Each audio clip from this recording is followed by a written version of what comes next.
Good morning from Arambagh. আজকে 14ই November 2025।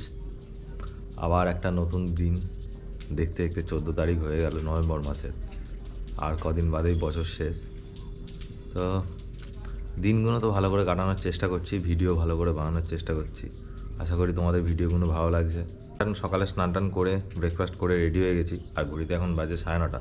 তো এখন বেরিয়ে আমি এখন স্টোরে যাব। স্টোরে কিছু মালপত্র আছে, ওইগুলো একটুখানি গুছিয়ে নেবো, নিয়ে তারপরে যাব মিউনিসিপালিটি অফিসের বিলের কাজ চলছে, তো অফিসে যাব।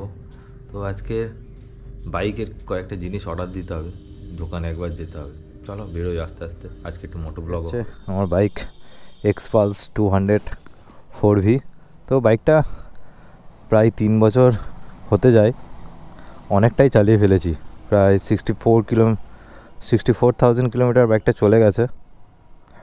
আর এখন আমি যাচ্ছি অফিসে। এই হচ্ছে আমাদের স্টোর, এখানে মালপত্র ছিল আর কি। তো এখান থেকে এবার যাচ্ছি অফিসে যাব। এখন যাচ্ছি একটু জল অফিসে কয়েকটা মাল নেওয়ার আছে, আমাদেরই মাল রয়েছে, সেইগুলো নেবো আর কি। ওই জন্য একটু জল অফিসে এলাম। আর এখন ঢুকছি এই অফিসে।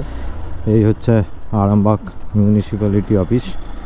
তো আজকেরও বিলের কাজ বাজ আছে, সেইগুলোকে করব।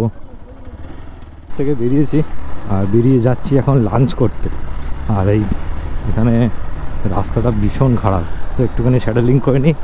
এই হচ্ছে এক্সপালসের সুবিধা, রাস্তা যেরকমই হোক না কেন ঠিক বেরিয়ে চলে যাবে। আর এখানটায় রাস্তা খারাপের জন্য প্রচুর জামও হয় এই জায়গাটায়। আর আজকে লাঞ্চ করতে যাচ্ছি পান্থশালাতে। এই সামনের যে বিল্ডিংটা দেখছো, এটাই পান্থশালার বিল্ডিং। তো স্যার এসছেন, স্যার বললো যে চলে এসো পান্থশালায়। তো আজকের পান্থশালাতেই এই জন্য লাঞ্চ করতে চলে এলাম। Good evening. তো অফিস থেকে বেরিয়ে স্যারকে স্টেশনে ছেড়ে দিতে এসেছিলাম। স্যারকে এখন স্টেশনে ছেড়ে আমি যাচ্ছি একটু হিরোর স্টোরে। তো বাইকের পিছনের ব্রেক প্যাড আর এয়ার ফিল্টার অর্ডার দিয়ে আসতে হবে, নয়তো এখানে আর কি পাওয়া যায় না, অ্যাভেলেবেল থাকে না। তো যার জন্য এটা অর্ডার দিয়ে আসি। নিয়ে চলে এসেছি হিরো স্টোরে। তো ব্রেক প্যাড আর এয়ার ফিল্টার অর্ডার দিয়ে আমি এখন ফিরছি রুমে গিয়ে ফ্রেশ হয়ে একটু কিছু খাওয়া দাওয়া করতে হবে। খাওয়া দাওয়া করে ভিডিও এডিট করারও আছে। আবার দেখি সময় পেলে একটুখানি খেলতেও যাব। চলো অত তো রুমে যাই, চলেই এসেছি প্রায় সামনে। তো গুড ইভিনিং আবার সবাইকে, গুড ইভিনিং। তো আবার চলে এসেছি মাঠে। এদিকটা একটু অন্ধকার লাগবে, খেলা শুরু হয়ে গেছে।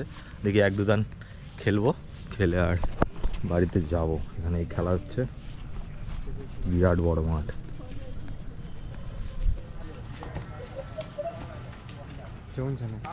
হ্যাঁ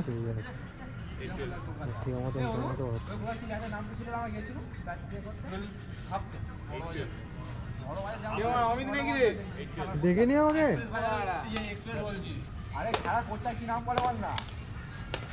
থেকে ফিরে আসার পর রান্নাবান্না করে আমি ডিনার করে নিয়েছি, আর মশারিও টাঙিয়ে নিয়েছি। অনেকটাই রাত হয়ে গেছে, প্রায় 12টা বাজতে যায়।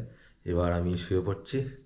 তো আজকেকার ভিডিওটা এত দূর দেখে থাকলে একটা লাইক করে দিও, আর কেমন লাগছে ভিডিওগুলো একটা কমেন্ট করে অবশ্যই জানিও।